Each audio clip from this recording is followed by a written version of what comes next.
উফ, অনেক ক্ষুধা লেগেছে। আজ আম্মু আমার প্রিয় হালুয়া পরোটা বানিয়েছে। আমি খাওয়া শুরু করি। দাঁড়াও আরিফ, তুমি কি কিছু ভুলে যাচ্ছ না? ওহ, হাত ধোয়া, আসছি এখনই। আমি তো ভুলেই গিয়েছিলাম।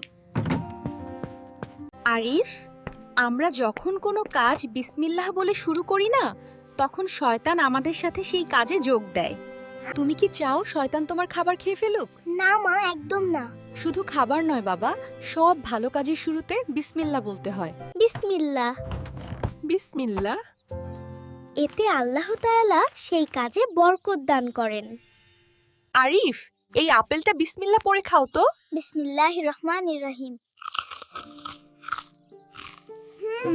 আজ থেকে আমি সব ভালো কাজের শুরুতে বিসমিল্লাহ বলবো। সাবাশ আরিফ।